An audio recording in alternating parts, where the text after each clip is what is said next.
Ito, picture kita. Ito naman mahalaga eh, yung kalbuhan part.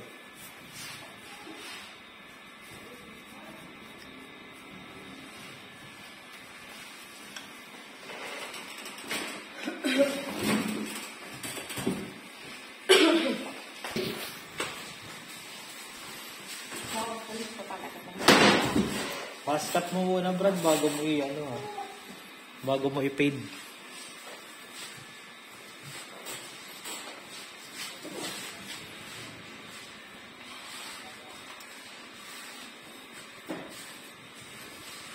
Baka yung gusto niya, yung crop nga, crop cut.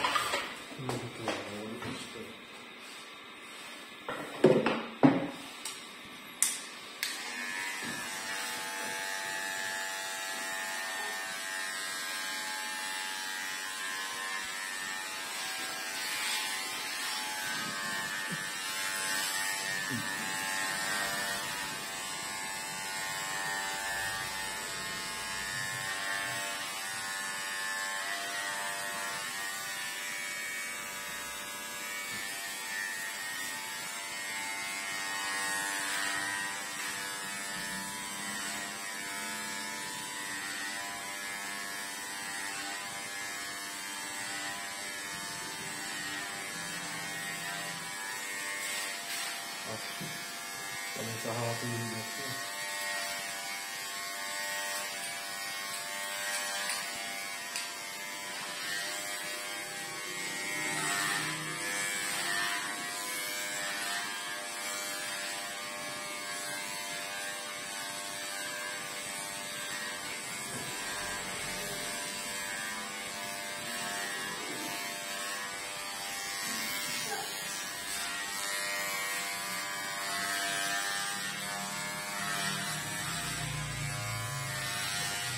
Anong size yan? Parang ang haba pa. No? 1.25 nga lang ito eh. Tingnan niya, 1.8 diba? Anong number yan? Number 8. Tapos pe-fade mo na lang yung gilid. Maya, ito yung 1.2 na nga ito eh. Hindi ba bang siya? Start mo na lang ng Mga... Gaano kahaba yung bangs niya? Ganito. Ayos na.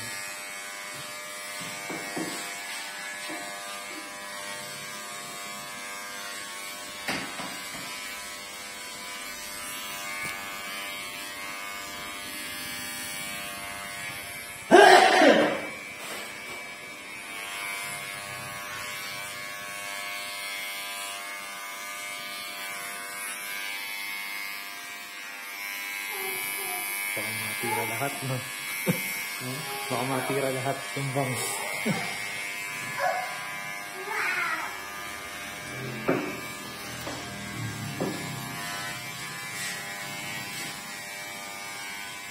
Bakit nakambaka ba, ma'am, dun sa isa kanina na nagkamali ng gupit? Kaya, Hindi naman, okay lang naman kasi. Actually, hindi naman nagkamali ng gupit sa kanya, no, Brad? Ganun kasi talaga yun. Swerte pa nga siya eh. Okay lang kasi, talagang papagupit ko na yung ulo. Sobrang init. Ang kapal kasi ng buhok ko. Pagkakaalam ko ma'am, papashave ka eh, di ba? Kahit. Ewan ko, yun kasi yung sinabi niya eh. Hindi, ibig sabihin na willing ka rin magpa-ahit ng ulo, di ba? Sabi niya kasi pakita ako. Hindi nakita ako. Sinun niya pa ulit yung picture ko. Hindi naman, sabi ko kasi mid-ear. Ba, patino naman yung gupit niya, di ba? Saka nakita mo yung buhok niya, di ba? Maiksi lang. Oo. Buti nga sa kanya, 1,000 na yun. Sa akin, nung una ko nagpagpit dito, 1,000 lang yun. Mahaba pa buhok. Tapos maiksi pa yung gupit. Mareklamo. Pero alam mo, Brad, willing magpa-fix cut yun. Oo. Di ba, umarte pa, bobcat na. Compare sa choices niya na pixie cut.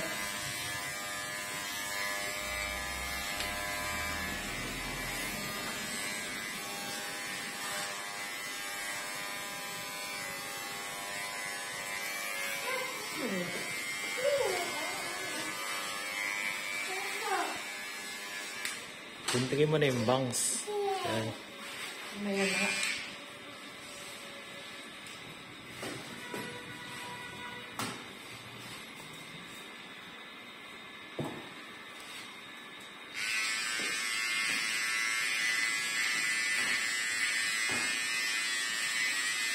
Ganyan na yung bangs nun.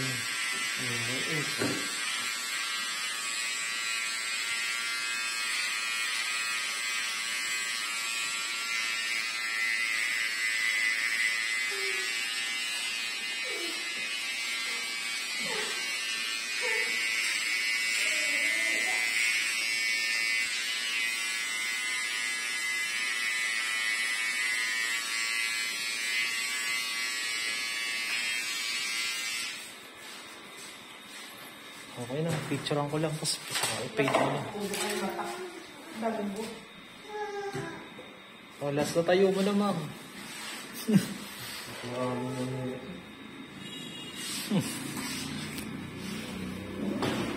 Last na tayo mo na to. Tapos, May slot ba kayo sa TV? dahil mo kasi, kunin mo na lang kung ano yung offer na ganyan. Kasi ibang mga ano ni Banji. Daming sponsor, tapos ayaw naman nila ng gupit. Kung ano yung available, dapat kukunin mo na. Kaysa wala.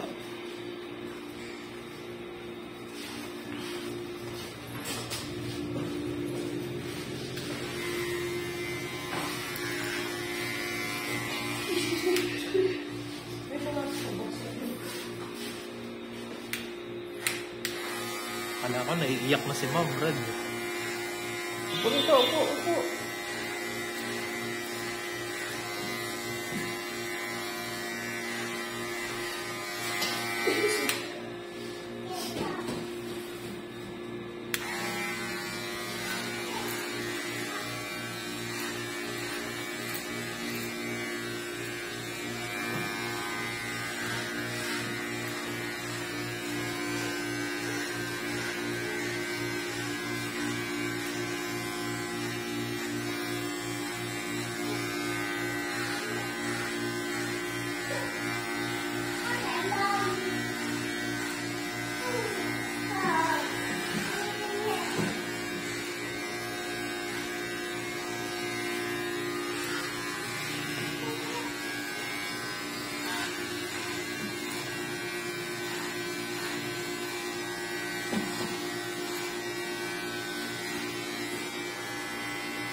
Parang nangihinayang tuloy ako ngayon kay Jasmine. Sayang, di natin siya nabigyan ng matinong sponsor. Di ba? Wow. Kasi sana, mabalik-balik pa siya. Piling ko sa Sachi, i-post lang ako na sinasabi na ano.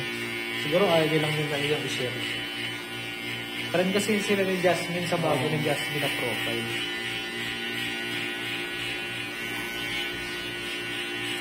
Isip mo, wala man akong mapapala kay Gigi.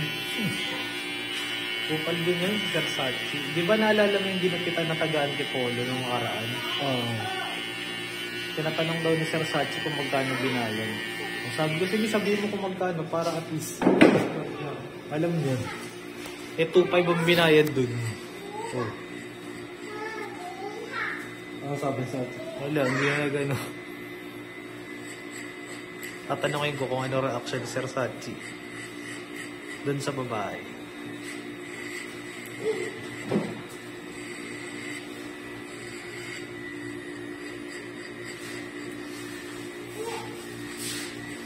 Lilipat pa naman yung kupal ngayon.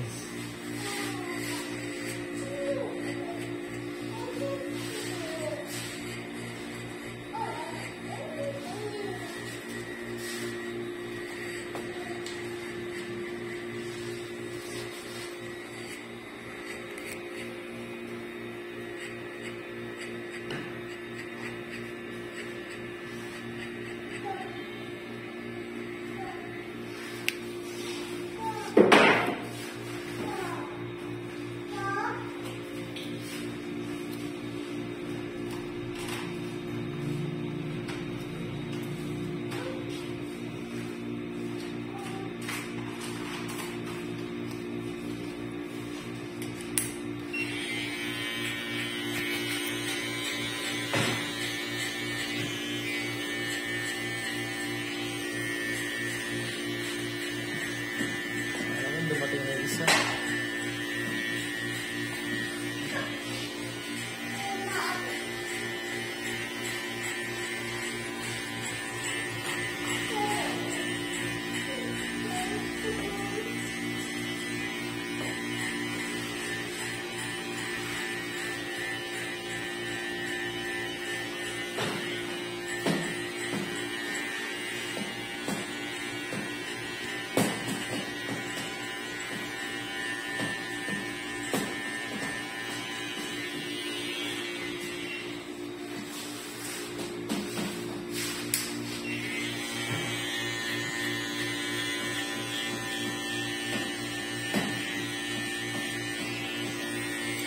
Ba't hiring uli kayo ng barbero? Papasok ka na kasi. Oo, next week mayroon din.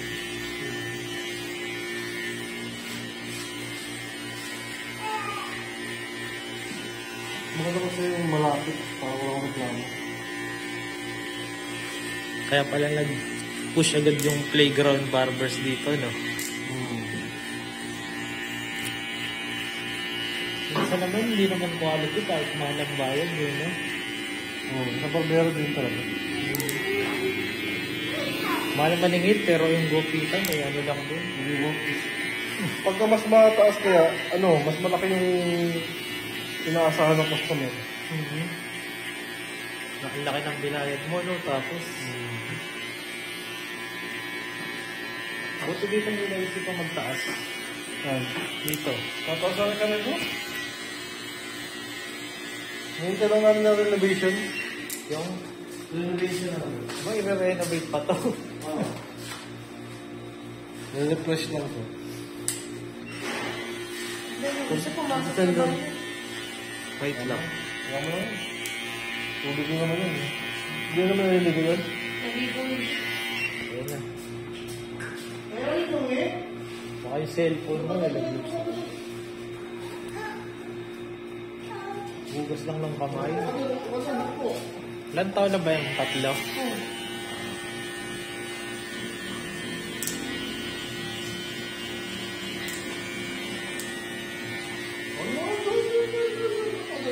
Opo. Yan talaga yung mga malilikot na ng edad. Hanggang 5, no? Dahil pa lalaki.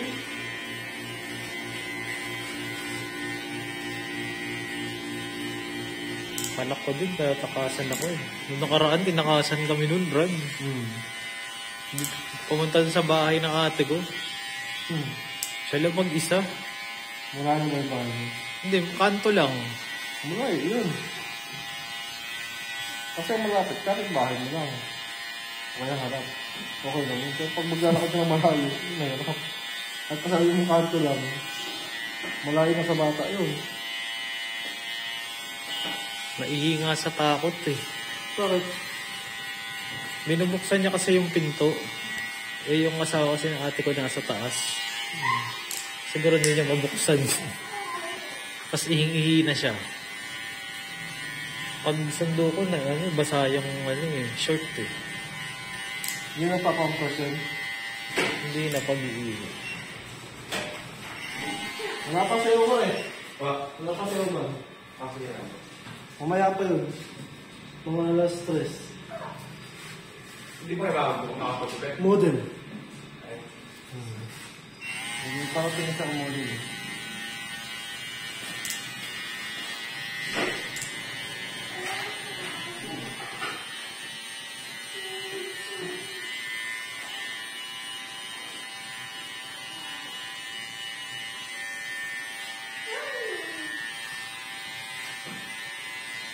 Hindi ka umabot ng kinder yun ng ano yun, nursery yun. I-enroll na dapat namin yun eh. 4 years old daw pala dapat. 3? Ay, ano? Nursery. 3? Sa mga Yung in-inquire anak ko namin. yun eh. Sa public. Hindi na pwede sa puno. Eh yung daycare center sa amin, napakadumi. Tapos ang estudyante, 5. As in, puro alikabok yung dadaanan mo. Tapos yung pader, puro sulat ng mga bata. Tapos nang in-inquire namin dun sa ano, hindi pa raw pwede, alanganin daw yung edad. 4 years old daw. Hindi mo kailangan i-private yun, bro? Ewan ko sa asawa ko eh, siya ang nag-decide ng ano eh. Ako naman yan, laro naman yan. Oh, wala. Siya naman ang gumastos. Ang may importante, malapit sa inyo. Huwag mo yung malayo. Okay na yan? Hindi ba? Yung Ano box yung na. natin naman ito? Oo. Nang? Yung hard part? Hindi siya. Ano sila ba? Ay, yung wala. Judy ano yun. Ito bangs lang.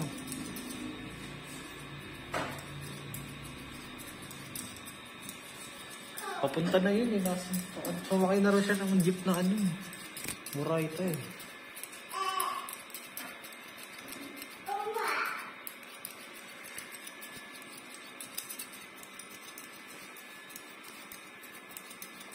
Tapos yung isa nakaangkas.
Ito, bro. Huwag na. Pulubusan mo lang.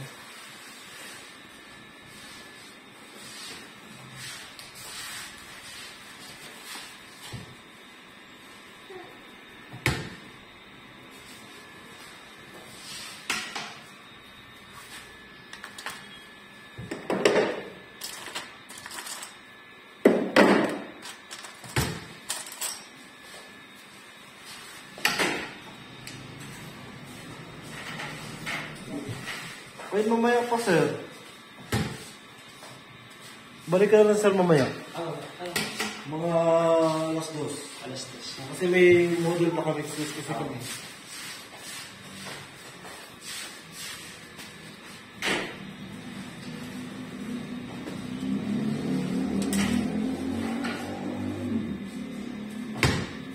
Sa kapila yun. Nakatingin na din.